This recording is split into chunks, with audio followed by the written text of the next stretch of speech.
안녕하세요, 청취자 여러분. 정윤이의 부킹클럽입니다. 안녕하세요. 네, 안녕하세요. 윤마담입니다. 네, 반갑습니다. 오늘은 이마담이라고 소개를 하겠습니다.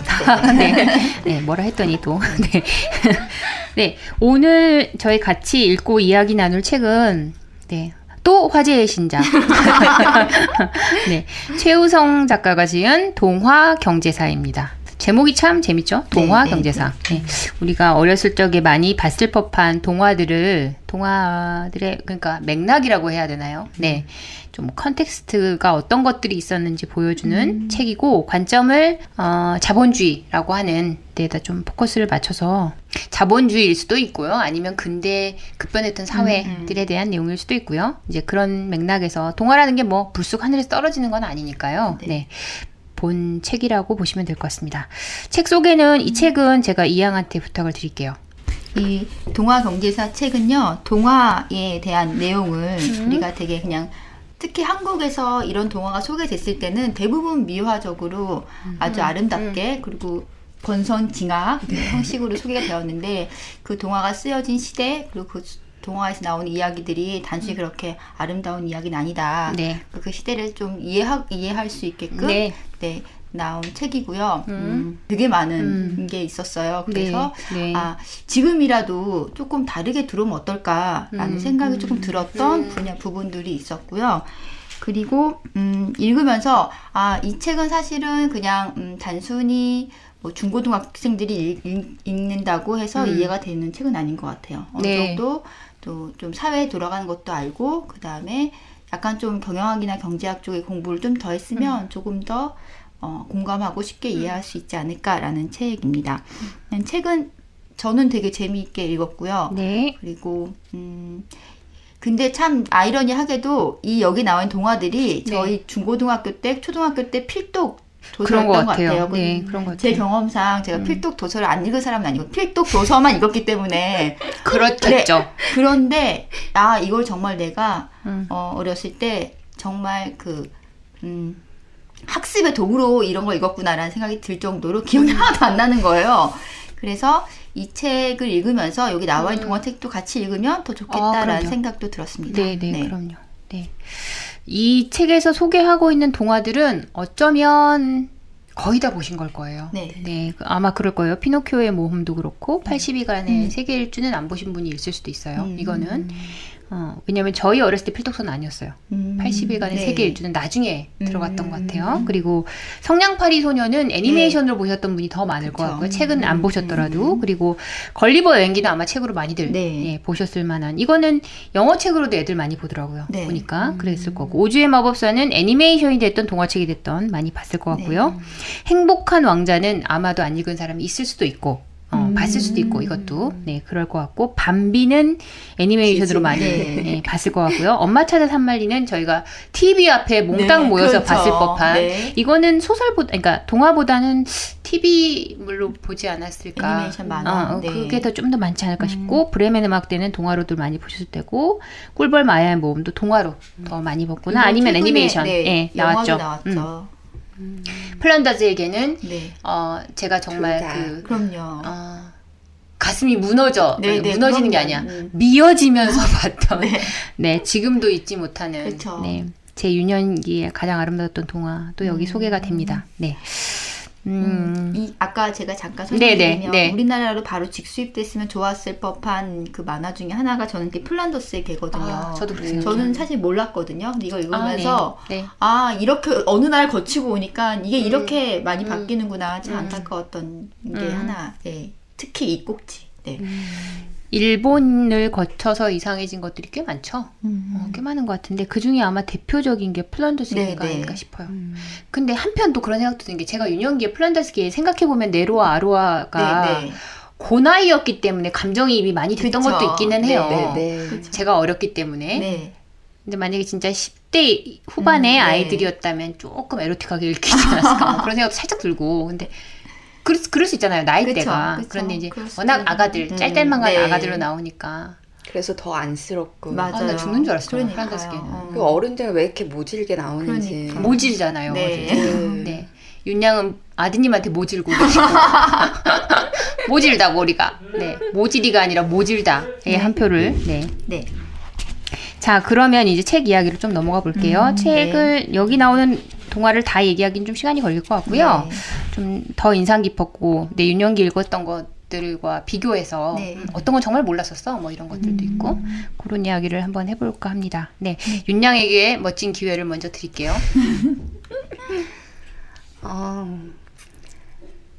어릴 때 가난해서 엄마가 아빠랑 뭐 사업을 시작했다 쫄딱 망해서 그런 게 기억이 나거든요. 뭐 빨간 딱지가 붙어서 네. 뭐 양옥집에 살다가 빨간 딱지가 붙어서 뭐 단칸방으로 옮겨가고 그런데 그런 와중에 엄마가 선생님이요? 네. 그런 게 기억에 한 번 있구나. 아니 몇 번 있었어요. 그러니까 저는 몇 번이라고 말할 수도 없어요. 그래서 많아서. 근데 어렸으니까 그런 게 별 좌절감 없이 그냥 겪었던 것 같아요. 그러니까 사업이 좀 잘 돼서 좋은 집으로 이사 가고 그렇죠. 또 그 저를 봐주는 할머니가 들어와서 맛있는 것도 해주고 그리고 생각해 보니까 그때 좀 프라이빗한 풀 파티 같은 것도 가고 그랬던 네네. 그리고 또 대구의 유명한 서문 유치원이라고 알고 있습니다. 네, 네. 서문시장 앞에 있는 큰 유치원도 다니다 중퇴를 우리 집에 아무도 유치원을 졸업한 사람이 없어요. 저도 유치원에서 태양 맞은 아이예요. 뭐 유명 유치원에서 나가라. 그래서 엄마가 막 우산 끼우는 그 부업도 하고 온갖 일을 하면서 가끔 집으로 책을 전질로 이렇게 네, 예전에 전질이 유행했어요. 그쵸. 네, 그 중에 기억나는 게 삼성당 문고라고. 그쵸, 맞아요. 아우, 유명했죠. 그거 없는 집 없었어요. 왜냐면 그렇구나. 그 당시 그게 세일즈로 네. 1등 품목이었어. 전질 판매가. 브리터니 컵에 조선 땅에 들어온 전질. 우리 집에 두 개서 다니까. 그때 그리고 삼성당 문고의 그 영업 마케팅에 아주 큰 핵심은 뭐냐면 책꽂이를 같이 주는 거였어요. 기억이 잘 안 나는데. 아이방에 개봉사랑 같이 맞아요, 오잖아요. 맞아요. 두 개 다 사고. 그 미국 영업 있잖아. 미국에서 온 세일즈. 칼 팔러 다니고 책 팔러 다니고 그거 한국에 들어와가지고 책꽂이를 주는 게 엄마들이 열광했지. 아이방에 책꽂이가 딱 생기잖아. 네. 책이 딱 짜여서 나오기도 빼기도 그러니까요. 들어가기도 힘든데 네. 딱 정말 아무 딱 맞춰서 들어간 그 전질. 생각해보니까 엄마가 그림책 같은 것도 막 바쁘니까 사준 적도 없고 읽은 적도 없는데 그 삼성당 문고 맞아. 전질이 어릴 때 유일하게 읽은 책이었던 것 같은데 근데 제목이 좀 특이했던 것 같아요. 그래서 어린 마음에 제목 때문에 손이 잘 안 가던 예를 들면 몬테크리스토 백작 이야기도 거기에서는 암구란이라는 암울한 제목이 써 있었던 것 같고 선생님 그 삼중당 말고 또 하나가 있었는데 그건 몬테크리스토 백작이었어. 개몽사니까요. 왜냐하면 우리 집에 똑같은 섹션, 그러니까 두 개가 있는 거죠. 영업사원이 다르게 오셔가지고. 그랬구나. 그리고 동화만 전적으로 하시는 분이 있었고 네네. 위인전만 전적으로 한 질이 있었어요. 그러니까요. 퀴리 부인에서부터 막 이황 헬린 켈러 막 이황 그리고 서구와 동양이 적절하게 섞여 있는 위인전집 다 있었구나. 다 있었어. 그렇구나. 네, 다들 있었어. 그 영업 진짜 잘하신 것 같아요. 다 있었어요. 네, 그런 것 같아요. 그래서 그런 거기에서 많이 이런 책들을 읽었던 것 같은데 이 책 사실 그때는 그냥 재밌는 이야기로 읽었고 네. 그리고 또 모험 얘기가 많잖아요. 네. 피노키오도 사실 모험을 떠나는 거고 네. 그쵸. 그 80일간의 세계 일주도 그렇고 그 로빈슨 크루소도 사실 되게 좋아했는데 모험을 떠난 네. 그리고 뭔가를 아무것도 없는 데서 집을 짓고 이렇게 문명을 만들어가는 로빈슨 크루소는 다시 꼭 읽어보세요. 그러면 엄청난 것들을 발견하게 될 거예요. 그럴 것 같아요. 프라이데이부터 시작해서 나도 엄청난 로빈슨 크루소 말고 선생님 로빈슨 크루소가 아니라 그게 다른 이름으로 나온 게 있는데 생각이 안 나네. 여튼 네. 지금 사실 다시 다 읽어보고 싶어요. 네네네. 그리고 근데 이걸 읽으면서 이런 맥락도 모르고 하지만 뭐 예를 들면 우리가 밤비 그 눈 큰 사슴 네, 네. 밤비에서 네, 밤비. 어떻게 뭐 유대인과 나치 이런 걸 연상하겠어요. 네. 하지만 나치가 이 책을 금서로 삼고 네. 이런 데는 네. 이런 이야기들이 나름대로 우리한테 주는 영향력 그런 것들이 있는 걸 알기 때문에 금서로 정했던 것 같은데 그러면서 또 드는 생각이 그 김영란 대법관이 쓴 책 읽기에 쓸모인가? 쓸모 없음인지 쓸모인지 제목이 정확하게 생각 안 나는데 거기에 이런 얘기를 하는데 어릴 때 재밌게 봤던 작은 아씨들 네. 저 엄청 재밌게 네, 봤는데 저도. 그거를 그 법관들이 미국에 연수를 갔다가 네. 그 작은 아씨들 그런 모델로 한 하우스에 가게 됐는데 남자들은 대부분 작은 아씨들을 안 읽었다는 걸 자기가 거기서 발견하고 안 읽죠. 깜짝 놀랐다는 거예요. 읽을 리가 있나? 그 재미없지 남자들한테. 그러니까요. 그래서 사실 이렇게 다들 모험을 떠나고 네. 남자 작가들이 주로 쓴 여기 빨간 머리엔 외에는 다 남자 작가죠. 작가들. 네네. 그 모험을 떠나고 그 어릴 때 막 15소년 표류기 이런 거 읽으면서 네, 항상 네. 모험을 허클베리 핀. 꿈꾸고 오, 네. 미치게 좋아했어요. 여자로의 한계가 막 느껴지는 거죠. 그러니까 그 어릴 때 읽은 책이 네. 나를 규정하는 것처럼 꼭 마땅히 그런 것도 아니지만 그래서 어릴 때 괜히 막 남자로 태어나지 못한 것에 분개하고 그랬던 마음들이 너무 남자 중심의 그런 사회에서 여자로서는 제약이 굉장히 많은데 또 심지어 동화까지 다 남성 위주의 그래서 작은 아씨들을 읽은 사람과 읽지 않은 사람들 그 소공녀와 소공자가 있었는데 네. 둘 다 안 읽었어요. 전 소공여만 읽은 것 같아요. 아니요. 그래 전 다 읽었는데 네.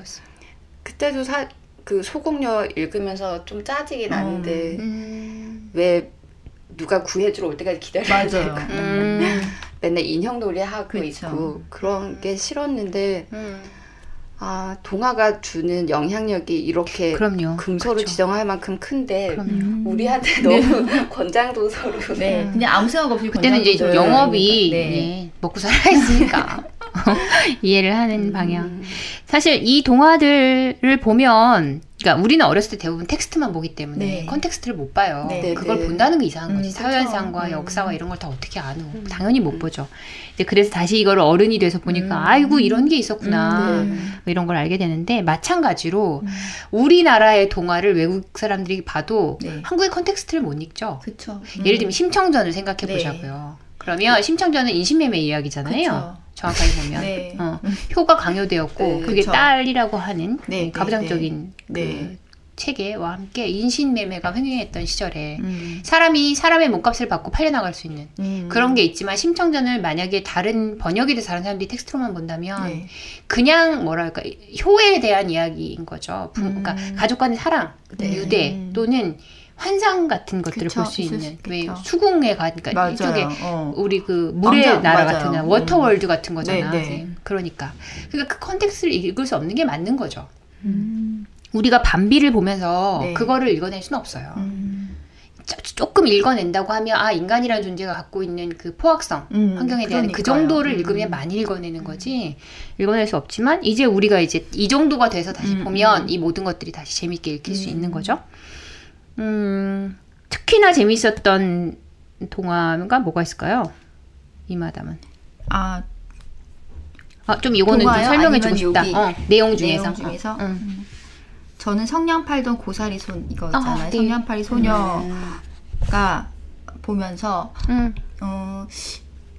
성냥 팔이 소녀 사람들이 저도 쭉 전체 내용 기억나지는 않는데 네, 맨 마지막에 네. 성냥 이렇게 불 요구만 네. 기억나잖아요. 네, 그렇죠. 가녀린 어린 아이가. 네. 근데 그거를 보면서 뭘 느꼈냐면 누군가는 성냥을 저렇게 팔고 다니고 누가 성냥을 만들고 네. 누군가는 불을 얻고 이런 과정이 보이잖아요. 네. 근데 그때도 사람들이 그런 걸 잘 인지 못했고 사실 우리나라가 지금도 인지를 못하고 있다는 생각이 드는 게 혹시 이 방송이 나가면 누군가 굉장히 싫어할 수도 있겠지만 지금 모 회사에서 반도체를 만드는 사람들이 아프잖아요. 네, 그렇죠. 네. 네. 근데 그 아픈 걸 사람들이 알고 있지만 또 모른 척 하고 있는 게 그때랑 지금은 똑같다고 생각하는 거예요. 네. 그 여공들이 아파서 죽어 나가도 누군가는 돈을 벌었고 지금 이 사람들이 아픈데도 누군가는 돈을 벌고 있잖아요. 그렇죠. 그래서 이게 계속 반복되는데 왜 이걸 계속 끊지 못하나? 뭐 똑같은 경제 시스템이 반복되고 있는데 끊지 못하는 것이 너무 안타깝다. 그래서 그 얘기를 읽으니까 계속 반복만 되나 정말 사회가 그런 생각이 들어서 이 부분이 굉장히 가장 안타까웠던 것 같아요. 맞아요. 여기 성냥왕 이야기도 나오고 네, 그죠? 네. 성냥이라고 하는 산업이 아주 그냥 승승장구하다 보니까 이제 쇠락하는 과정이 나오고 성냥이라고 하는 산업에서 종사했던 사람들 그 위험한 물질들을 다루면서 했던 특히나 여공들에 대한 이야기가 나오고 사실 그 여공보다 더 취약한 어떤 이제 이걸 조금 떼다 파는 소녀 그러니까 이제 성냥팔이 말 그대로 소녀인 거잖아요. 근데 이 성냥팔이 소녀 그래서 지금 현실과 다른 게 조금 있다면 지금은 아동 노동에 대한 금지법들이 많이들 생겨서 우리나라에서 물론 지금도 그런 노동을 하는 사람이 없는 건 아니지만 극심하게 이 당시에는 그러니까 사실 아동이며 여자며 뭐 노동의 경계선이 없던 시절이었잖아요. 이 근대로 이렇게 산업하면서 넘어오던 시기들이 대부분 산업사회로 넘어오던 시기들이 그 사람들이 아주 비참한 비루한 삶을 동화 안에 녹여낸 거죠. 근데 이 동화가 참 저는 뭐라 그럴까 인상적이었던 이 작가가 너무 궁금했던 게 어렸을 때도 그랬지만 사실 성냥팔이 소녀도 그렇고 플란다스에게도 그렇고 동화치고는 결말이 매우 슬퍼요. 그렇죠. 죽이니까 죽어요. 근데 그게 맞는 것 같아요. 그렇죠. 동화 작가로서 그 동화 안에다가 그걸 다 아이들한테 써서 예를 들면 산업의 구조라든지 뭐 영아가 몇 명 죽고 유아가 이거를 쓸 수는 없지만 적어도 주인공을 살려두지 않음으로써 현실에 대해서 조금이라도 인식하게 만드는 거는 옳은 것 같아요. 물론 저도 어렸을 때는 소녀가 죽는 것도 가슴이 아팠고 우리 예쁜 네로가 죽는 것도 너무너무 가슴이 아파서 생병이 났던 사람이지만 죽어야 되는 거죠. 사실. 왜냐하면 죽었으니까. 죽을 수밖에 없는 현실이니까. 그런 현실에서는 죽을 수밖에 없는 거예요. 근데 그런 현실에서 애가 살아남으면 이상한 거죠. 그러면 2단인 거예요. 2단. 정말로.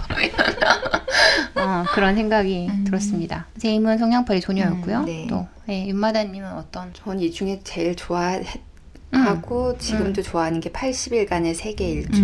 네. 딱 들어맞습니다. 컨셉에. 그럴 줄 알았습니다. 네. 놀고 먹고 두들자가 인생의 컨셉. 감사하셨군요. 이미 했습니다. 이미.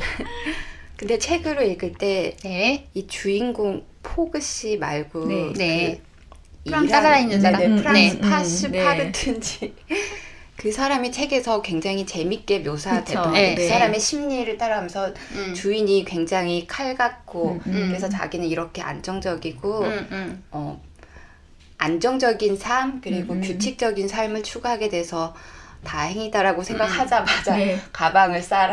그렇죠. 약간 셜록 홈즈랑 셜록의 캐릭터 같이 이렇게 설정이 되는 캐릭터였던 것 같아요. 근데 우리 예전에 열하일기 봤을 때는 바뀌어 있죠. 주인이 오히려 더 그렇고 장대랑 그 친구들이 훨씬 더 주범적인.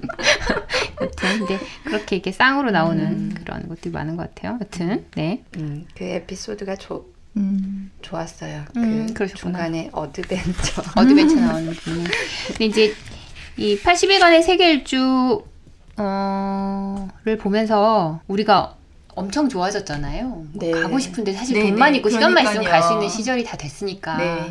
근데 그게 얼마나 위험한 일인지 느끼게 되는 것 같아요. 그러니까 가끔 왜 뭐 메르스 돈다 뭐 이럴 때 보면 공항에서 왜 그 열 감지기들 막 있잖아요.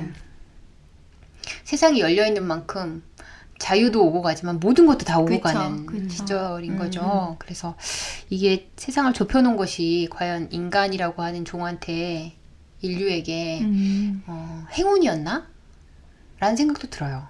엄청나게 다양했던 문화가 소멸이 되고 다양했던 언어, 다양했던 종, 다양했던 동식물 뭐 이런 것들이 다 지구에서 없어져 가잖아요. 없어져 가는 것들이 지구가 하나가 되는 이 속도에 딱 비례해서 같이 움직였던 것 같아서 80일 동안 세계 일주를 한다. 지금은 더 짧겠죠? 세계 일주 80일 안 걸리죠? 비행기 타면 제가 볼 땐 하루면 뭐 갔다 오지 않을까 이렇게. 80일 찍을까요? 네, 한 바퀴 찍을까요? 근데 여기서 점을 찍는데.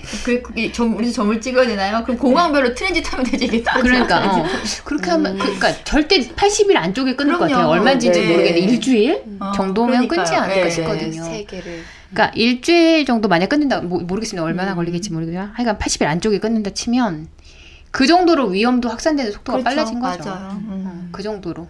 뭔가 그 정도로 멸종하는 게 여러 가지 의미에서 멸종하는 것들이 속도도 그만큼이지 않을까. 그래서 인간이 막 그렇게 정복하고 싶고 막 그 뭐랄까 딱 발자국을 남기고 싶은 수많은 어떤 그 욕망들 때문에 벌어지는 비극이 너무 많지 않나라는 생각이 들어서 나쁘다고 말할 수도 없지만 이게 그 왜 지구촌이라는 말 쓰잖아요. 그 말이 갖는 위험성이 너무 크게 느꼈던 대목이었어요. 저는 개인적으로 80일간의 세계 일주가. 그러고 보니까 이게 영화로도 나오고 영화로도 여러 번 제작됐던 것 같은데 영국의 신사가 진짜 이질적인 문화, 인도랑 일본을 딱 붙여줄 땐 진짜 이질적으로 보이잖아요. 그런데 방금 정마담 얘기처럼 지구촌이 돼서 일주일 안에 세계를 다 돌 수 있지만 더 사람들이 극단적으로 그런 두려움, 그래서 지금 난민 문제도 그렇고 그렇죠.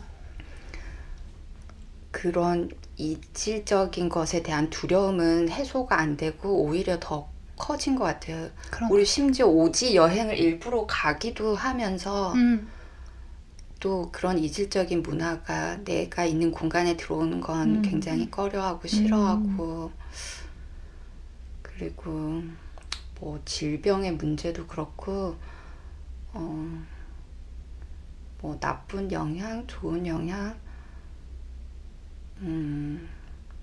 좋지 않은 것 같아요. 그 여행에 대한 이렇게 짐을 꾸려서 먼 데를 떠날 때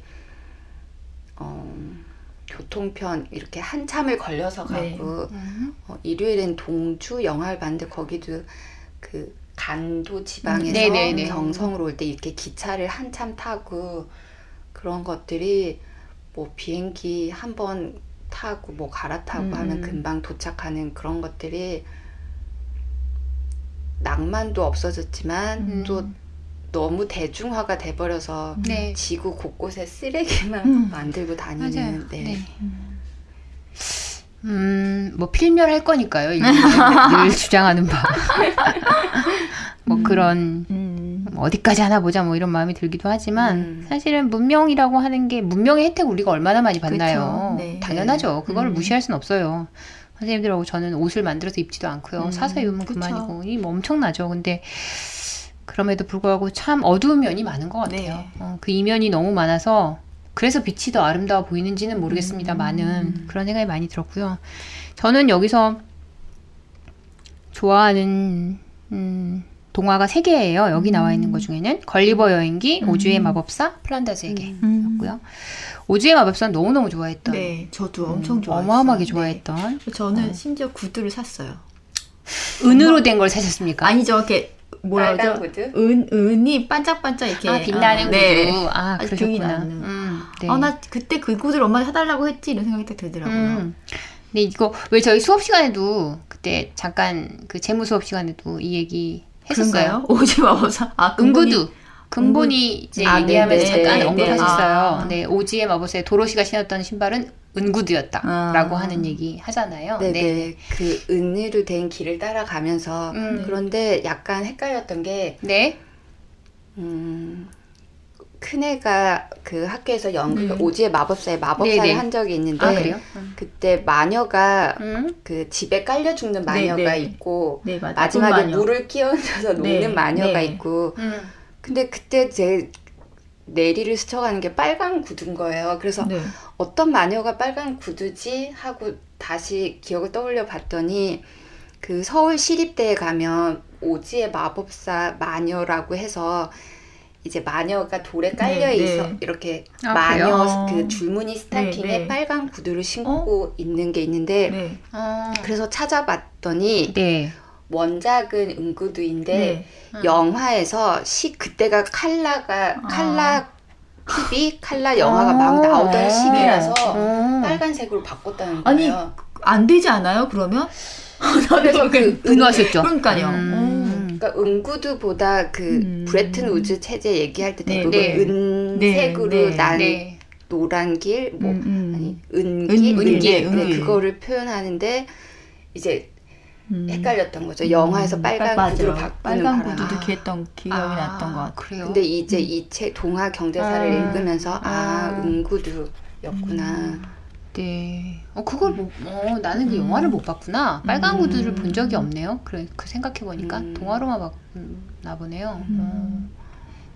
그렇군요. 여기 보면 이제 그 도로시 얘기하면서 도로시 얘기하면서 콕시의 군대라고 나오잖아요. 그러니까 이제 남부에 있었던 이제 특히나 농민들이 금과 은의 가격이 널뛰게 하는 거에 영향을 많이 받아서 은도 화폐 가치로서 인정해달라 뭐 이런 것도 있었는데 여튼 보면서 저는 옛날 동학 농민 동학이라고 하는 우리나라에서 그럼 너무 닮아있다는 생각이 들었어요. 근데 동학을 이렇게 풀어도 될 텐데 라는 생각이 드는데 동학 관련된 책들 혹시 보셨는지 모르겠지만 슬퍼서 네, 읽을 수가 없어요. 그러니까 동학과 관련해서 많이 모르는 거죠. 농민운동, 농민봉기와 관련해서 물론 우리가 뭐 이거를 본다고 해서 오주의 마법사를 본다고 해서 우리가 농민운동을 알았겠습니까? 남부의 농민들이 어떻게 그 시절을 살아내는지 몰랐겠지만 그렇지만 나중에 이렇게 누군가가 또 그 컨텍스트를 얘기해 줄 수도 있는 거잖아요. 그래서 동화과 관련된 동화를 한번 써볼까라는 말도 안 되는 생각을 혼자 생각이 들었어요. 읽고 싶어요. 그래서 써주세요. 근데 이런 은구도 뭐 이런 걸 나는 읽을 수가 없고 뭘 신기나 막 이런 그 생각이 들었었고 그다음에 걸리버 여행기 같은 경우가 이제 사실 이 걸리버 여행기가 아까 말씀하셨던 뭐죠? 또 하나의 표류기 로빈슨 크루소. 크루소 얘기랑 거의 대척점에 있는 방식이거든요. 제가 말한 책은 로빈슨 크루소를 다시 쓴 방드르디 태평양의 끝이라고 하는 책이 있어요. 다른 데서 인용된 것만 본 것 같아요. 방드르디 태평양의 끝을 보시면 이게 그러니까 얼마나 그 소설이 나온 주인공이 웃긴지 우스꽝스러운지가 정확하게 이렇게 나오거든요. 여튼 걸리버 여행기가 갖고 있는 그 매력이 훨씬 저는 개인적으로 컸거든요. 근데 이게 이제 영국을 조롱하는 아일랜드 소설이라는 건 몰랐어요. 처음 알았어요. 이거 이번에 보면서 처음 알아서 이렇게도 할 수 있구나. 또 생각을 하죠. 나는 어디를 조롱하면서 뭘 써볼까. 이런 생각들을 했었고 앞권은 플란더즈의 개죠. 플란더즈의 개는 저는 정말 어렸을 때 분노했었어요. 그 나쁜 어른들. 특히나 그 그림을 볼 수 없는 상황이라는 맞아요. 납득 불가. 그러니까요. 정말 어마어마하게 분노했고요. 몇 번이나 브라운관 안으로 뛰어들어서 그 커튼을 찢어버리고 싶은 심정에 시달렸는지 몰라요. 나오잖아요. 그 작가가 꼭 돈 받고 내 그림 보여줘라라고 그린 건 아니잖아요. 그럼요. 그런 얘기 나오면 루벤스 작품이었죠. 루벤스 작품. 되게 좀 그런데도 그걸 누가 소유하고 있느냐가 굉장히 중요한 거잖아요. 그래서 만든 사람의 의도와 상관없이 그걸 경제적으로 갖고 있는 사람이 너무 중요하구나라는 것을 다시 한번 생각해 본 그런 것 같아요. 그리고 이제 네로가 그림을 그리잖아요. 아마 애니메이션에서는 무슨 흙판 같은 데다 막 이렇게 돌 같은 데다 그리고 막 이러잖아요. 여튼 그 그림을 그리는데 그러니까 얘는 그 화가가 꾸민 거잖아요. 말하자면 화가가 꾸민 아이가 그 그림이 너무너무 보고 싶은 거잖아요. 근데 세상이 어쩌면 그걸 그렇게 막냐고. 난 지금 생각해도 너무 분노스럽고. 그게 성당 안에 있는. 성당 안에 있는. 은근히 예전엔 그 지금도 종교가 위선적인 부분이 많지만 짜증나고 분노하고. 저도 천주교 신자이지만 천주교를 믿는 사람이지만 이 종교개혁은 안 일어날 수 없는 사건이었던 거예요. 그렇죠. 그렇게 그러니까 말이 돼요. 그 성당에 걸어놓은 그림을 돈 주고 보여줬다는 게. 그게 어떻게 하느님이라고 하는 어떤 것을 모시는 사람들의 믿는 사람들의 사랑과 박애 뭐 이런 거를 말했던 사람을 기리는 어떤 장소에서 할 수 있는 짓거리가 아니죠. 그런데 그렇게 한 거잖아요. 네. 근데 어렸을 때는 그게 성당이어서 느껴지는 그거는 없었던 것 같아요. 그러니까 그런 인식을 잘 못하니까. 근데 다시 보면 말도 안 되는 짓거리인 거예요. 그게 어린애한테. 예, 그래서 그럴 때 되면 이 신앙을 저버리고 싶습니다. 지금도 뭐 철새 신자지만 네. 어떻게 저럴 수 있지? 라는 생각이 너무 많이 들었던 그리고 이 플란드스의 개가 있었던 그 장소에 대한 이야기가 여기 자세히 나오잖아요. 그러니까 무역의 중심지가 이동되면서 가난하게 되고 이제 개항지들이 주로 많은 그런 일들을 겪었는데 유럽에서도 근데 사실 그것도 잘 모르고 봤던 거예요. 왜 저렇게 가난할까? 맞아요. 하루 종일 이래도 왜 저럴까? 그리고 우유를 저렇게 어린애가 여기서는 이제 아동 그때 이제 물론 여기서는 10대였다고 얘기하는데 우리가 본 건 아이였으니까 그런 것도 있고 정말 어렸을 때도 궁금했던 건데 그 파트라슈 있잖아요. 그 참 모양새가 삽살이 같거든요. 그쵸. 근데 이번에 알았어요. 그러니까요. 그 그림이 이제 일본계하고 일본의 토종계랑 막 섞어놓은 모양새여서. 그러니까. 이게 도대체 무슨 견종이 뭘까가 저한테도 항상 궁금했었는데 누구는 뭐 레브라도라고 얘기하시는 분들도 있었고 누구는 또 뭐라고 하는데 믹스견인 거니 결혼은. 맞아. 믹스너트처럼 믹스견이었던 거야.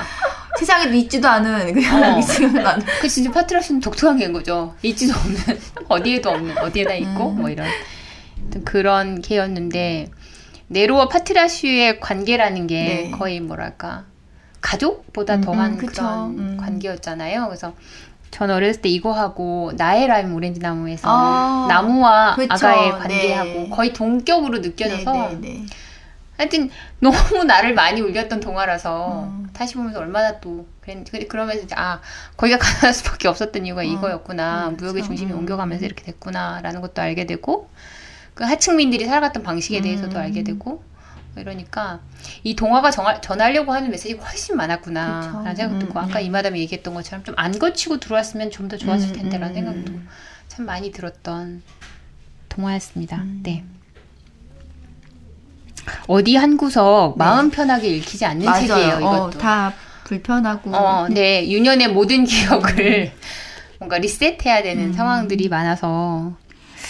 지금도 불편한 게 있는 게 다른 것도 사실 지나간 얘기잖아요. 근데 여기 보면 그 찰리의 초콜릿 공장 나오면 여전히 저희는 초콜릿을 맛있게 먹고 있잖아요. 네. 그 저는 영화 보고 깜짝 놀랐었거든요. 영화에 누구죠? 조니 뎁. 네, 조니 뎁이 나와서 굉장히 되게 낯선 그때 당시는 저는 팀 버튼 감독 영화 잘 보지 않았던 데라 뭐야 막 이랬는데 거기 나오는 일하는 사람들이 되게 난장이로 나오잖아요. 그런 것도 되게 좀 약간 문화적 충격 막 이런 거였는데 지금 이거 읽어보니까 그 사람들을 그렇게 묘사했구나라는 생각도 들면서 지금 코타키나발루인가요? 코타키나발루 아니죠? 거기가 코트디아 어디 말하고 싶어? 여기 초콜릿 코트디아브루. 네. 맞아요? 코트디아브루 맞나? 스티커만 아닌 걸로. 네. 그 초콜릿 나오면서 여러 곳에서 나오니까 괜찮아요. 여기서 나왔을 때는 그 아이들에게 그 초콜릿을 딱 먹였을 때 이렇게 달콤한 맛을 내는지 몰랐다는 문구가 나오거든요. 네네네. 그럼에도 불구하고 나는 또 초콜릿을 사 먹을 것 같은 거예요. 못 끊어요, 선생님. 윤마담이 고기를 못 끊는 것만큼 나는 초콜릿을 끊을 수가 없어요. 네. 그래서 다른 동화들은 그나마 다 지나간 얘기고 지금도 비슷한 게 있지만 정확하게 똑같은 일이 반복되진 않는데 이 초콜릿 공장은 똑같은 일이 반복되고 있어서 그럼에도 불구하고 나는 또 사 먹을 것 같고 잊어먹을 것 같고 좀 많이 불편하다기보다 조금 어떻게 표현해야 될지 모르겠는데 그랬던 것 같아요. 이 책을 보면서. 그래서 공정무역 초콜릿. 그러니까 뭔가 윤리적으로 회개하고 싶고 윤리적으로 반성하고 싶어서 뭔가 대안을 추켜들긴 하는데 그 대안이 너무 포션이 작다 보니까 늘 고통스러운 것 같아요. 그러니까 어떤 사람들이 비프를 먹을 때 느끼는 고통을 저는 초콜릿을 먹을 때 느끼는 것 같거든요. 근데 저도 끊을 수가 없어서 커피도 못 끊잖아요, 선생님. 아시겠지만 뭐 달고 사니까요. 근데 정말 죽겠어요, 어쩔 때는. 그러니까 모르고 싶은 거죠. 네, 맞아. 막 그 커피 농장 주변에 있는 미들맨들이라고 하는 중개상들이 벌이는 그 작당에 대해서도 모르고 싶고, 어떻게 여성 노동이 착취당하고 있는지 보면 그쵸. 모르고 싶고, 그러니까 아이들이 어떻게 알고 싶지 되는지 봐도 모르고 싶고, 이런 거를 다 모르고 싶은데 지구촌이다 보니까 그쵸. 모를 수가 없네요. 네, 모를 수가 없고 너무 솔직히 힘들고요. 네. 아이스크림 바닐라 아이스크림 네. 너무너무 좋아하는데 그러니까요. 바닐라가 어떻게 맞아요. 재배되고 유통되는지 알기 때문에 또 그것도 못 살겠고 마다가스카르에서 자라는 아몬드와 바닐라를 생각하면 속이 터져요. 그것도. 그렇죠. 네. 그러니 환장하겠죠 정말. 그러니까 우리가 좋아하는 어떤 특정한 제품들은 대부분 그래요. 그렇죠. 기호품이라고 말하는 네, 것들이 네. 그럴 수밖에 없죠. 예전에 상류사회에서 뭐 약탈이나 이런 걸 통해서 무역이라고 하던 게 횡행했던 시절에 다 약탈했던 것들이잖아요. 없던 것들 가져와서. 육두구 같은 경우도 뭐 그렇고 뭐 그거는 아예 섬 하나를 다 불질러요. 네, 사람을 다 죽여요 육두구는. 그러니까 예를 들면 스페인이 차지하냐 뭐 프랑스가 차지하냐 그거 서로 차지 못하게 하려고 거기는 학살을 다 하고 막 이런 일들이 비일비재해요. 그 무역 그러니까 해적질이죠. 그게 무슨 무역이야. 약탈과 해적질 하던 시절에는 그런 일들이 어마어마하게 벌어졌고 지금 우리가 대부분 좋아하는 어떤 것들은 그런 것들이에요. 그렇죠. 저도 향수를 좋아합니다만은 네. 제가 뿌리는 향수의 엑기스를 만들기 위해서 대부분의 식물들은 그렇게 말도 안 되게 자라야 되고요. 그런 노동이 뒷받침되지 않으면 뭐 안 되는 상황인 거죠. 이러다 보면 다시 사람은 아무것도 하지 않는 거예요. 그러니까 이 별에서 아웃돼야 되는 종이 네. 있다면 그건 인간인 걸로 네. 이렇게 되는 그런 게 있는 거죠. 네. 저가 그 삼성당 빨간색 그 문고 외에 또 그 다음에 들어온 전집이 메르헨 동화 전집이었는데 거기서 찰리의 초콜릿 공장을 읽었는데 묘사가 굉장히 탁월했던 그렇죠. 것 같아요. 네, 그 네. 가난을 한 침대에 그쵸. 양가 부모님이 어떻게 나눠져서 자고 있는지 그 초콜릿을 아껴서 그쵸. 녹여 먹는 그런 묘사들이 되게 인상적이었는데 그때도 어린 마음에 그 공장의 기밀을 누설했다는 네, 이유로 네. 마을 사람들을 공장에서 다 네. 쫓아냈잖아요. 그리고 그 부모님은 치약 공장에서 일하는데 네. 계속 그 가난에서 벗어날 수 없고 그런 것들이 어린 마음에 이해도 안 되고 참 못됐다. 사람들 다 자르고 지금도 뭐 비슷하죠? 네. 그렇죠. 합법적 틀이라는 걸 만들어서 그러니까요. 네. 혹은 변호사라는 어떤 그러니까요. 라이센스를 가진 사람들 고용해서 할 짓 다 하죠. 못하는 거 없어요. 얼마 전에도 해고된 노동자들 자살하는 이유가 네. 그 네. 뒤에 닥쳐오는 엄청난 인사적인 소송들을 네. 못 견디셔서 그러는 거잖아요. 뭐 한 명한테 뭐 30억 넘게 네. 어떻게 그 노동자가 갚을 수가 없어요. 예를 들면 그런 것들을 보면서 이가 우리가 알고 있는 대부분의 동화가 사실은 그러면 잔혹 동화인 거잖아요. 그러니까요. 네. 잔혹했던 시절을 가장 안전한 방식으로 남겨놓은 네, 글이다라는 생각이 들더라고요. 동화라고 하는 게 우리가 뭐 르포르타주나 이런 것들은 정확하게 묘사를 하니까 그거는 좀 내비두더라도 동화만큼 엄청나게 많은 이야기를 담고 있는 책이 없었구나. 그쵸.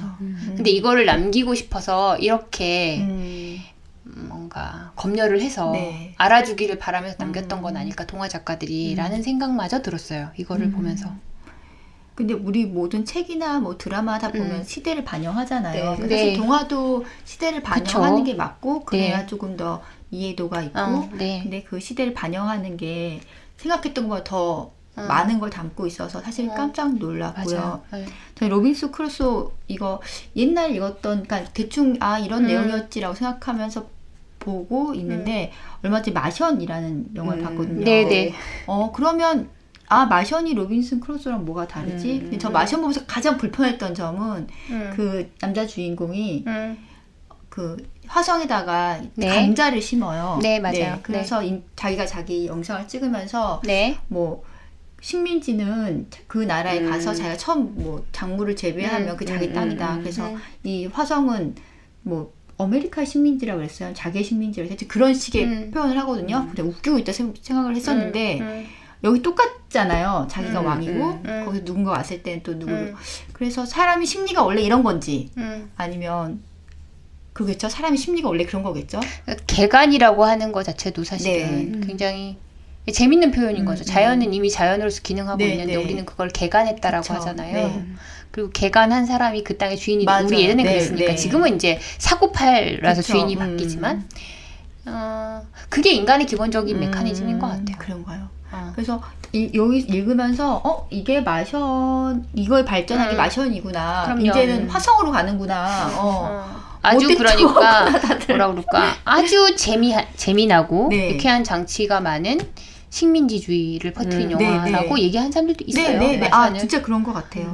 그리고 이제 감자라고 하는 게 사실 서양 문명에서 주된 키워드였기 때문에 감자 옥수수 그렇잖아요. 그렇기 때문에 거기서 물론 이제 화성이라는 토지를 생각해서 그런 것도 있었겠지만 감자를 선택한 이유도 있는 거죠. 벼가 아니잖아요. 벼가. 벼는 조건이 어렵다. 물이 너무 많아야 되구나. 안 되는 걸로. 하여튼 그런 맥락에서는 그렇게 연결이 되죠. 한번 그런 거에 대해서 칼럼 한번 써보세요, 선생님. 제가요? 할 수 있어요. 눈이 동그라져서. 너무 웃기는 건 제가 마션을 너무 재밌게 봐서 책도 찾아봤거든요. 그때 그러셨다고 그랬어. 맞다. 근데 이걸 읽었더니 너무 웃기는 영화가 돼버린 거예요, 저한테는. 그때는 그 책은 이제는 알라딘 중고로 가는 걸로. 가는 걸로? 맞아요. 마션이 갖고 있는 맹점들이 좀 많아요.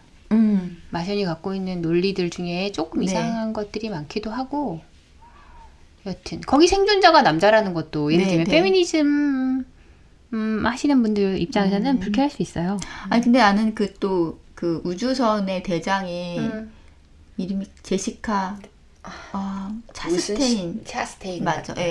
이름을 기억을 못했어. 저는. 그 사람이거든요. 근데 그게 역할은 그 여자가 했어야겠다라는 생각이 확 드는 거예요. 저거를 또 대장을 남성으로 했다라면 이 영화는 정말 이제 그 위치가 그러니까 그렇게 그러니까 그 개간과 이게 깃발을 꽂는 자가 남성인 거잖아요. 그렇죠. 이제 그걸 가지고 얘기하시는 분들도 있더라고요. 근데 이제 저는 굳이 뭐 그 깃발을 누가 꽂냐가 저는 안 중요해요. 사실은 인간이 그런 짓을 한다는 게 중요한 사람이라서 좀 띄어서 봤는데 여튼 이제 이건 약간 다른 얘기지만 마션보다 저는 그래서 그라비티가 월등히 훌륭한 영화였어요. 저한테. 월등히 철학적이고 월등히 훌륭했던 영화예요. 근데 너무 슬퍼요. 지구 밖 공중에서 뭐 한 걸로 친 영화로 공기 희박 안 돼서 사람들이 뭐 한 거 그런 영화, 공기 희박 영화 뭐 이런 걸로 치자면 그래서 그라비티가 월등하게 아름다운 수작이 아니었나. 뭐 스텔라도 나쁘지 않았고요. 스텔라요? 아니 스텔라가 아니죠 제목이. 인스텔라. 죄송합니다. 스텔라는 왜 나왔을까요? 스텔라는 차 이름입니다. 아니요 스텔라는 영화도 있어요. 있었나요? 그 생각 헷갈렸구나. 북한도 나오는. 그거 보면서 뭐야 그런 영화도 있었구나. 여튼 그렇습니다. 여기 이제 그 엄마 찾아 산말리. 이것도 아주 그냥 눈물 쏙 빼는 애니메이션이었죠. 보셨나요? 어렸을 때 다들? 저 애니메이션 말고 책으로만 본 것 같아요. 그러세요? 저도 이거 나중에 제가 20대 후반에 책을 본 적이 있어요. 책을 본 적이 있는데 너무 달라가지고 제가 알고 있던 내용하고 깜짝 놀랐던. 근데 이것도 아마 일본 거쳐 들어와서 그랬던 게 아닌가. 근데 저는 지금도 그때도 그랬지만 엄마를 찾아 산만리를 떠나는 아이의 마음이 이해가 되지 않았어요. 은하철도 999도 마찬가지예요.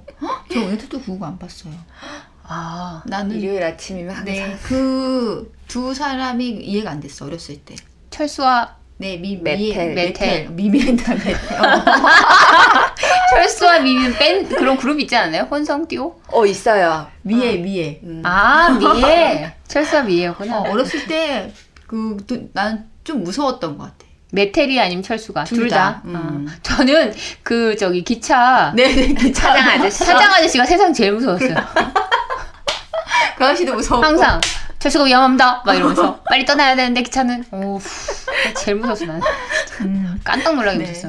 메텔은 오히려 안 무서웠는데 메텔은 뭐 이상한 망토를 입을 때부터 알아봤어. 내가 뭔가 이상할 것이다 저 몸뚱아리가 했는데 그 기장 아저씨는 눈도 빨갛잖아요. 빨갛게 나오고. 그 모자 쓰면 형태가 없어지잖아요. 그게 엄청 무서웠었어요. 네네. 그러니까요. 그게 스타워즈에 나오는 그 그쵸. 느낌이 나가지고 다스베이더. I'm your father. 다스베이더 닮아가지고. 보면은 좀 멀리 가긴 했지만 일본 만화에 그런 모티브 굉장히 많은 거죠. 센가치를 행방불명이라는 만화에도 그런 식의 좀 그게 나오거든요. 맞아. 전체 관람가 영화, 만화 영화에도 불구하고 엄청 많이 놀랐던 그 놀라실 수 있어요. 어떤 대목에서 놀라실 수 있어요. 괴물이 나오니까. 그렇죠. 유령 같은 애들이 막 나오니까 그죠. 하여튼 그 좀 비슷했다. 엄마 찾아 산말리랑 은하철도 999는 네, 엄마 찾아 산말리는 지구에서 벌어진 일이라면 공기 희박한 곳에서 그쵸. 엄마를 찾는 게 은하철도 999였고 둘 다 사실은 되게 어두웠던 것 같아요. 그쵸. 그러니까 애들 애니메이션 치고는 어두워요. 확실히. 그쵸. 동양의 느낌이 그런 건가? 왜냐면 서양 애니메이션은 밝잖아 대부분. 안 그러나? 디즈니나 이런 데서 만든 거 픽사나 이런 데 봐봐. 그쵸. 신나 죽겠잖아. 그쵸. 근데 동양은 참 그리고 또 놀라운 게 은하철도 999도 여정이 쭉 나오잖아요. 그 아이의 여정이 여행이라고 하는 큰 여정이 나오고 엄마 찾아 산말리도 이게 일본에서 건너 들어온 것들이 대충 그래요 보면. 물론 원래 모티브도 그렇겠지만 정말로 어떤 생각까지 들었냐면 이게 동양식 사고방식이 왜 동사 위주의 사고방식이라고 하잖아요. 서양식 사고방식 개념어 중심의 명사 위주의 사고방식이라고 하고. 그래서 이게 동양식 동화로 이렇게 색깔이 입혀지면 이게 뭔가 계속 뭔가를 하는 행위적인 그렇게 되나라는 생각이 문득 들었어요. 저는 떠올랐던 게 동시에 돌아온 라시라기도 하고 라시였나 뭐죠? 그 콜리종 개가 그 불황 때문에 개를 집에서 이제 사료를 먹여서 못 키우니까 자기들 먹을 것도 없는데 만화도 있고 그랬던 것 같아요. 그 노래가 이런 게 있어. I feel love. 그건 모르겠어요. 모르겠고. 뭐지? I feel love는 너무 많이 나와요. 오케이. 그쵸? 소리. 그래서 부잣집에 그때가 그 경제사적 맥락으로는 대공황 시대. 그런데 맞아, 대공황이야. 부잣집에 보냈는데 그 개가 옛 주인을 잊지 않고 거의 진짜 산말리를 찾아서 주인한테 오는. 그래서 개가 겪는 여정인데 어린 마음에 되게 마음 아프게 보면서도 왜 이렇게 힘든 길을 찾아 나서야 하는지. 제가 개라면 안 오죠. 당연히. 그렇죠. 길치라서. 갈 수도 없고. 사람 입 갖고도 어디를 못 찾아가는데, 그죠? 근데 이제 이게 엄마 찾아 산말리도 그렇고 은하철도 999도 그렇고 예를 들면 성냥팔이 소녀도 그렇고 대부분 나 오지마 없어도 어떻게 보면 그래요. 어떤 것들이 이게 분리된 고통들에 대해서 얘기하는 거잖아요. 뭔가 분리되어 있는. 근데 어떤 걸로부터 분리되어 있냐면 가장 소중하거나 가장 애틋하거나 이런 존재나 상황으로부터 분리되는 거예요. 이제 도로시도 자기가 살던 가장 애틋한 마을에서 갑자기 회오리와 함께 분리되는. 그래서 인간을 분리라고 하는 어떤 상황에 놓는 것이 인간한테 있어서 가장 고통스러운 상황인가? 그래서 동화의 키워드들이 다 그렇게 되어 있나라는 생각이 들었어요. 그리고 그 분리가 어쩔 수 없는 분리들이 있잖아요. 예를 들면 나이를 먹으면 부모님이 돌아가시죠. 이 분리는 어쩔 수 없는 거잖아. 내가 어떻게 해볼 수 없는 분리들이 아니라 사회적 상황에 따라서 경제적 상황에 따라서 문명의 큰 소용돌이 안에서 내가 원하지 않는 내가 기대하지 않는 어떤 분리가 일어나는 상황이 인간에게 주어지는 가장 큰 고통이다라는 게 동화가 갖고 있는 전반적인 메시지가 아니었나라는 생각이 들었어요. 그래서 우리가 분리된다는 것에 대해서 그래서 그 분리된 어떤 것들이 무너지고 분리된 어떤 것들이 다시 통합되고 하는 거에 대해서 인간들이 환호하는 것이 아닌가라는 생각도 문득 들었어요. 그래서 동화가 생각보다 많은 것들을 담고 있다라는 생각이 들었고 어렸을 때 이런 걸 캐치할 수 있었으면 불가능했겠죠. 다른 삶을 살았겠구나. 너무 늦은 깨달음 막 이러면서. 그건 마음 아파서 못 살았을 것 같아요. 맞아요. 윗마당 말이 맞는 것 같아요. 마음 아파서 못 살았을 지금이 되니까 조금 담담하게 그럴까요? 받아들이고 브레멘 음악들도 얼마나 슬퍼요. 이 버려진 것들의 이야기잖아요. 버려진 것들이 떠나는 여정이었고 근데 브레멘 음악대 어렸을 때 되게 신나게 봤거든요. 그렇죠. 네. 막 악당을 물리치고 맞아요. 도둑을 물리치고 그쵸. 왜 그것만 그렇게 신나는지 알 수가 없는데 버려진 거에 대해서는 네. 잊어버렸던 거 잊어버렸어요. 네. 그것들이 어떻게 버려졌는지 쓸모 없음에 대한 그렇죠. 그것도 인간의 기준으로 쓸모 없음에 대한 것들에 대해서 이렇게 슬픈 거였구나. 그래서 걔네들이 그렇게 힘을 합쳐서 네. 그 상황을 타개하지 않으면 안 되는 그렇다고 해서 영원히 행복이 담보되지도 않는 상황에 그렇죠. 놓여 있다는 걸 브레멘 음악대가 말하고 있었는데 저는 용감한 동물 4마리로 기억을 하는 거죠.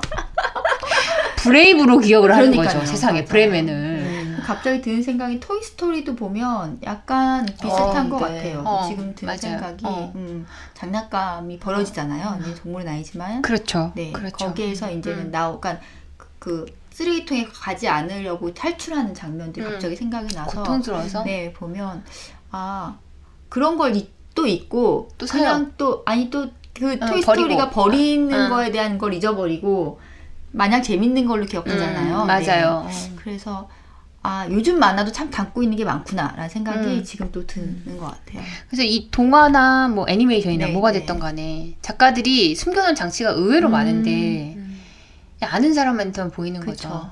그리고 그거를 서로 느낄 수 있는 사람한테만 감지되는 형식으로 해서 이게 훨씬 어려운 장르겠구나 그렇죠. 네. 하는 생각이 들어요. 안 들키거나 잘 포장되거나 네. 해야 되는 거죠. 그런 생각이 들었어요. 네, 여튼 그래서 여기에 나왔던 모든 동화들을 다시 한번 읽어봐야겠다라는 생각이 들었고 저는 개인적으로 여기서 가장 다시 읽어보고 싶은 것 중에 하나가 브레멘 음악대랑 밤비예요. 그러니까 내 기억이 완전히 조작되어 있거나 맞아요. 특히나 밤비는 매번 이렇게 생각해 본 적이 없어서 한 번도. 네, 이거는 내가 지금 한번 다시 봐야겠다는 생각이 들었어요. 네, 밤비. 이 디즈니 만화 밤비도 봤는데 전 기억에 남는 게 그 사냥꾼이 죽이잖아요. 네. 그때 너무 놀랬거든요. 어린 마음에도. 맞아요. 근데 그냥 놀래고 말았지 그게 이렇게 많은 걸 담고 있을 거라고는 생각을 못했던 것 같아요.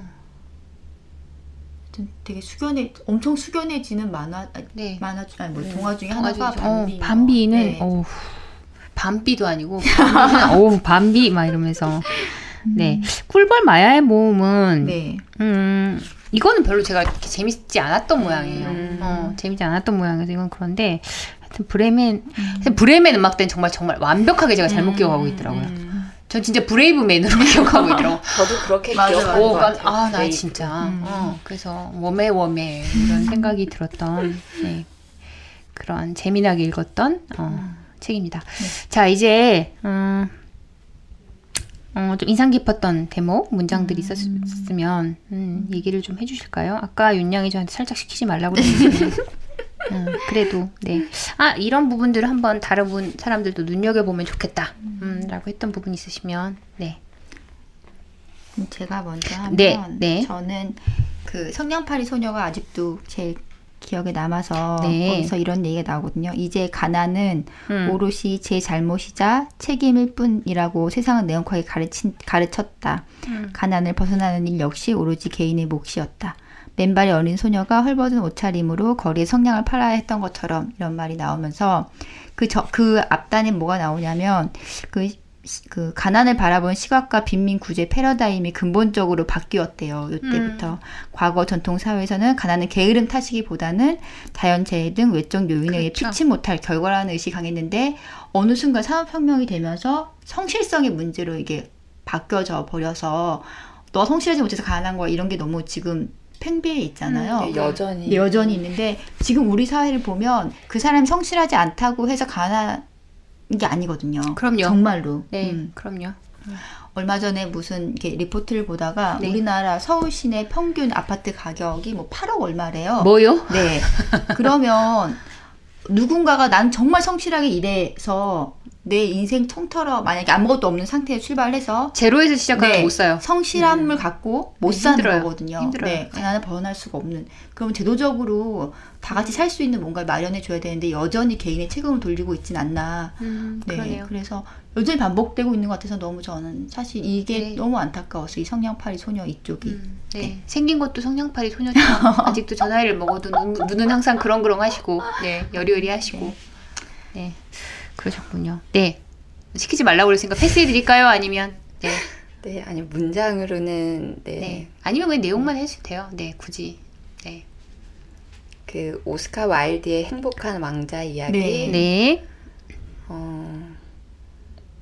그때는 그 왕자의 부탁을 받들어서 제비가 결국 왕자의 부탁으로 좋은 일을 하긴 했지만 자기도 따뜻한 나라로 못 가고 그 왕자 발밑에서 쓰러져 죽잖아요.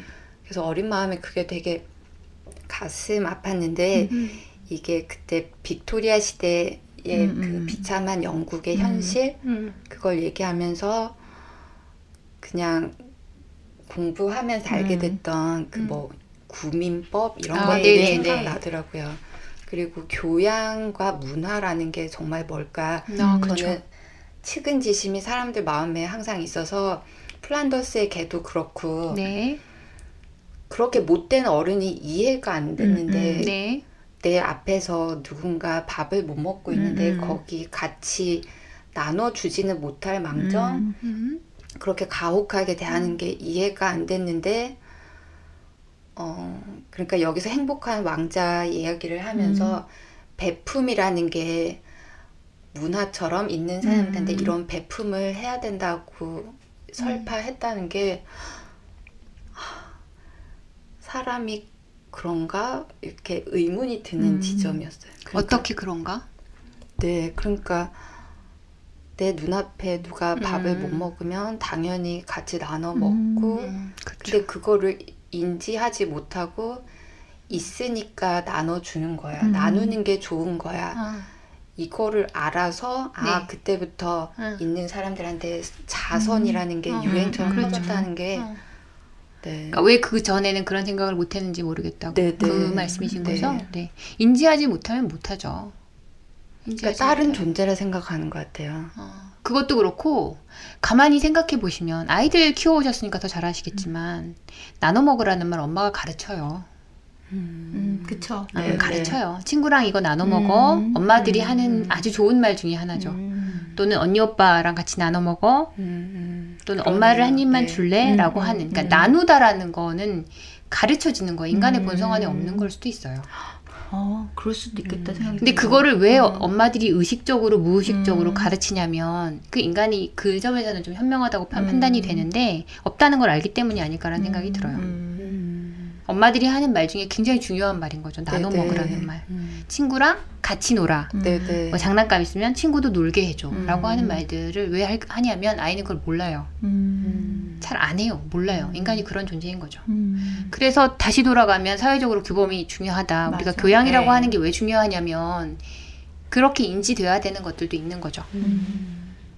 그리고 또 하나는 예를 들면 이런 속담 중에 그런 말도 있지만 가까이서 보면 비극이지만 멀리서 보면 희극이다라는 표현 있잖아요. 우리가 브라운관을 통해서 보면 모든 게 다 나는 안 그럴 것 같잖아요. 그 상황에 놓으면. 근데 그렇지 않아요. 그게 한 발 나와 있고 한 발 들어가 있고의 차이인데 우리 같은 보편적 감수성을 가지고 있는 사람들도 자기 동네에 이상한 시설이 온다고 그러면 반대하잖아요. 그 이상한 시설이라는 게 예를 들면 무슨 화학공장도 아니에요. 조금 신체적으로 문제가 있는 친구들이나 정신적 문제가 있는 친구들이 다니는 학교 정도가 온다고 해도 반대해요. 그게 상식적으로 이해 가세요? 이해 안 가잖아요. 근데 밖에 있는 사람들 다 이해 안 간다고 얘기하는데 그 동네 사람들 이해가 너무 가거든요.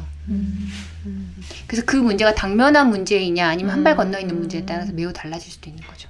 그러니까 내 앞에 밥 먹고 있는 사람이 있는데 왜 안 나눠줘라고 하는 그 질문에도 어떤 부분에서 대답이 된다고 생각해요. 저는. 자, 예를 들면 노숙인이 있어요. 겸상 못하는 사람들 많을 거예요. 그쵸. 음식은 나눠 먹으라고 엄마한테 30년 이상을 배웠는데도 불구하고 잘 안 돼요. 그런데 내가 어디다가 기부금 10,000원 내는 건 돼요. 그러니까 우리 굉장히 이율배반적인 거죠. 인간 자체가. 모순 덩어리고 우리가 그렇게 부족한 존재이기 때문에 늘 각성해야 되고 뭐 고쳐나가고 이런 것들이 필요한 거죠. 그래서 책도 읽고 공부도 하고 그러는 게 아닐까. 인간에 대해서 너무 후하게 점수를 줘버리면 우리 본성에 대해서 그러면 실망할 일밖에 없는 것 같아요. 저 같은 경우는 그래서 굉장히 짜게 점수를 주고 시작하는 것 같아요. 그래서 좋은 영향을 주는 어른이 되고 싶고 우리가 그런 노력을 하는 이유들이 자꾸 샘플 링을 해주고 싶은 거잖아요. 이럴 땐 이렇게 돼. 그리고 정말 세상에서 가장 중요한 역할 중에 하나가 엄마 역할이 아닌가. 그런 맥락에서도 그런 생각이 들어요. 이런 동화를 볼 때도 아이들한테 그런 얘기를 좀 해줄 수 있으면 얼마나 좋을까, 아이들한테. 그런 생각도 많이 들었던 것 같아요. 인간을 너무 희망적으로 판단하시면 슬플 일밖에 없어요. 그러고 보니까 부끄럽네요. 그러니까 실제 뭐 서울역이나 지하철 타고 가면 그런 노숙인들이 많은데 내가 다 감당할 수 없고 그렇죠. 또 어떤 사연으로 거기 나와 있는지도 모르고 네. 그러니까 나 역시 손도 못 내밀면서 네. 우리가 그래요. 항상 중요한 건 아는 게 중요한 거죠. 그러면 조금씩 다 바뀌거든요. 모르는 건 진짜 대책 없고요. 네. 다 그래요, 다. 네, 다 그래요. 저도 그 사람 냄새 참는 게 제일 힘들어요. 그게 얼마나 싸가지가 없습니까? 여튼 저는 이 책에서 이 유명한 노래, 이 노래가 이 농민들이 이 정말 다른 우리가 동학에 있었던 사람들이 불렀던 그 노래처럼 네, 그것처럼 똑같은 거예요. Somewhere over the rainbow, way up high라고 하는 게 물론 늘 이런 거를 예쁜 아가들이 불러주니까 우리 참 예쁘게 듣는 노래인데 이 문장이 엄청 오랫동안 읽혔어요. 이거하고 새하새하 파랑새하고 거의 저는 거의 이렇게 오버랩이 되면서 정말 somewhere over the rainbow라고 믿고 우리가 살잖아요. 네. 근데 레인보우를 누가 얼마나 보는지는 모르겠어요. 그리고 somewhere가 정말 어디가 somewhere인지를 알 수 없는 그런 시절에 살고 있어서 이 가사가 전체적으로 네 이렇게 활성화된 걸 내가 다시 읽으니까 이렇게 다르더라고요. 도로시가 예쁘게 부를 때는 이렇게 안 들렸거든요, 사실은. 이렇게 안 들렸는데.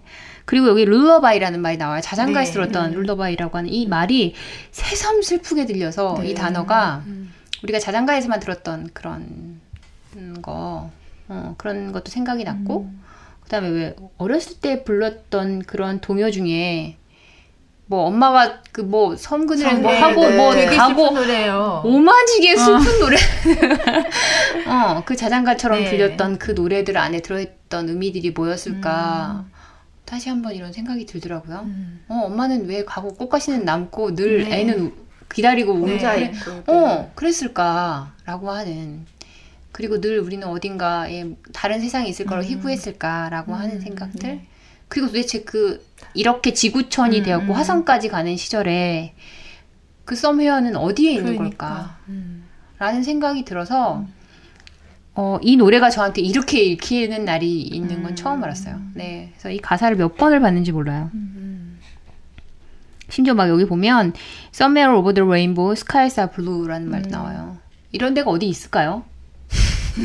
이 노래를 부르는 사람들의 심정은 어땠을까 싶더라고요.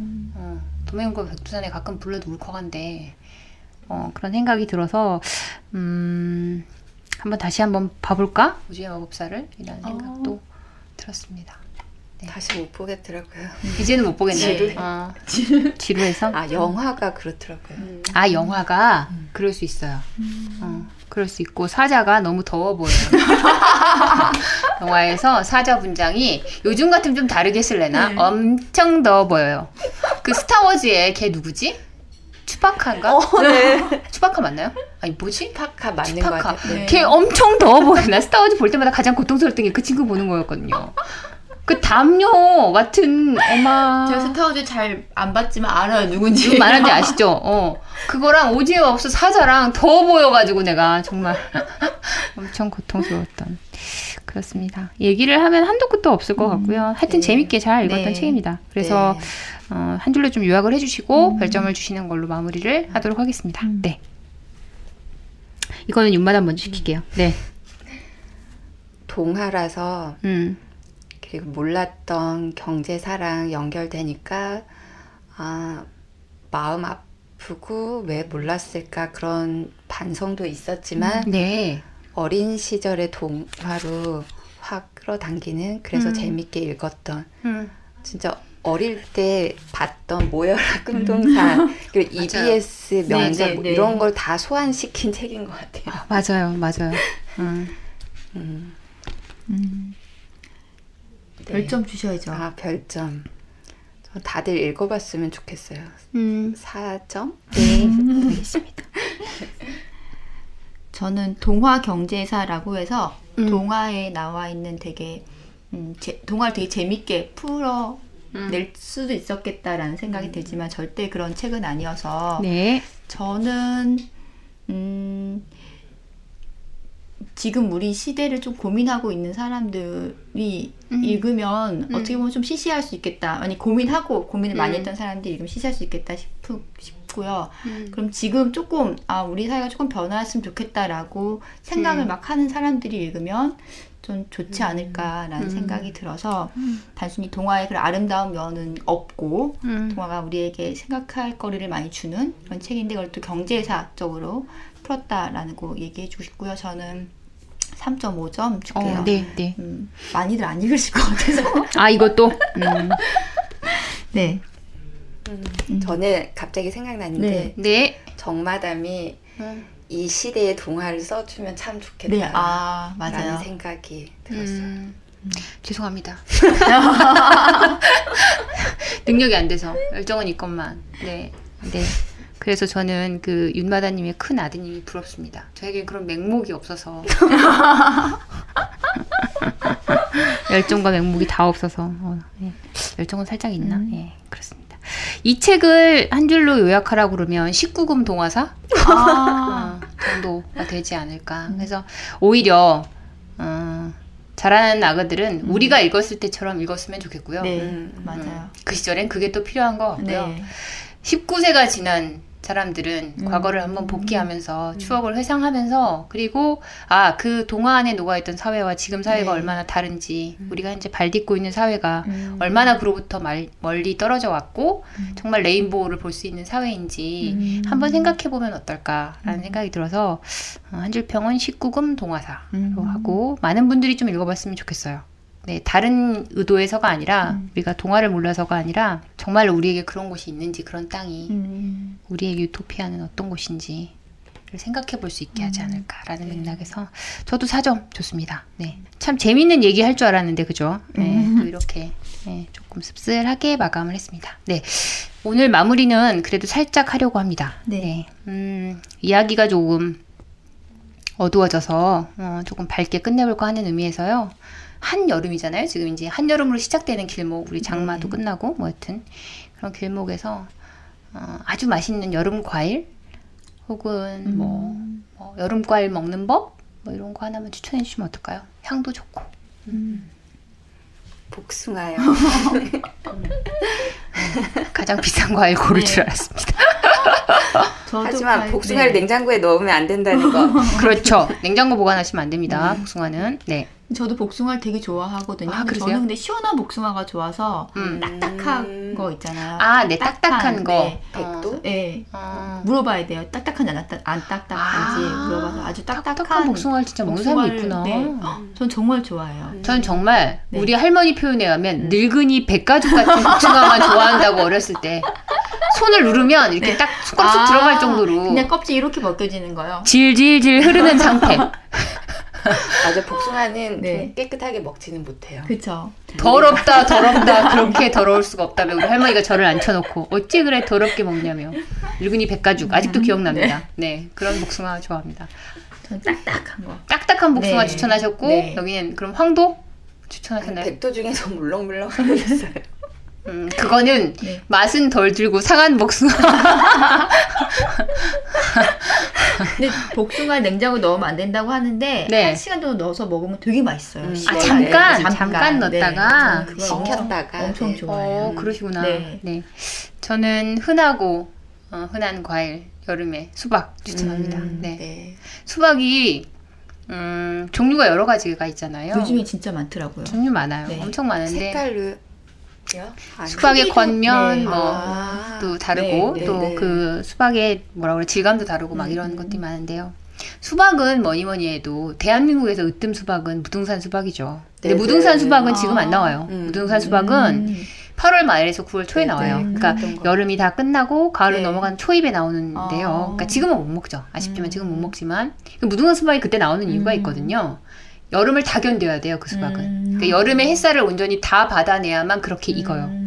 가장 맛있게. 그래서 어떤 사람은 혹자는 말하기 좋아하는 사람들은 무등산 수박을 해의 맛이라고도 합니다. 태양의 맛. 네. 여름 태양을 온전히 담은 과일이거든요. 그래서 좀 기다려야 되죠. 이제 그거 먹으려면 워낙 비싸고요. 그래서 올해는 대충 한 통에 한 16만 원에서 20만 원 하는 것 같아요, 요즘에. 그래요? 네, 그래서 저희가 3명이서 3동분. 네, 가난한 저희는 네 그렇게 하는 거. 네, 올여름 계획은 네, 선생님들과 함께 무통산 수박을 사실 저는 어렸을 때 매해 거의 먹었거든요. 어렸을 때는 제 돈이 아니잖아요. 네. 아니었기 때문에 네, 올해는 꼭 그 계획을 한번 세워봅니다. 여러분들도 기회가 되시면 가가호호 마음 맞는 분들과 10조각으로 나누셔도 되고요. 네, 네, 무통산 수박 적극 추천합니다. 근데 네. 궁금한 게 있어요. 뭔데요? 우리 우장춘 박사가 씨 없는 수박을 네. 개발했는데 네. 미국에 있을 때는 씨가 거의 없었거든요. 맞아요, 네. 맞아요. 당도가 맛 없잖아요. 그래서 네. 맛있는 것도 그러셨- 있었던 걸로 기억. 물론 미국에 있는 과일이 한국 과일보다 좀 전체적으로 싱거운 건 있는데 네. 한국 수박 맛있긴 한데 씨가 맞아요. 왜 이렇게 많은지. 씨가. 네, 우리 우장춘 박사님이 개발한 기술은 어디에 간 건지. 그러니까 예를 들면 환경과 우리가 막 이런 걸 생각하면서 진짜 그냥 이걸 되게 나쁘게 말하면 편의를 생각하는 거죠. 생식 기능을 차단한 수박을 만들어내라 이런 거잖아. 너는 다음 생에 복제되지 않을 거야. 너는 우리가 갖고 있는 씨로만 복제되게 만들 거야라고 하는 야심찬 너 하나 귀찮다고. 하는 건가요? 그렇게 되기 때문에 씨는 뱉는 걸로 합시다 우리. 네. 네. 네, 신임 퇴 되는 걸로. 뱉는 걸로. 네.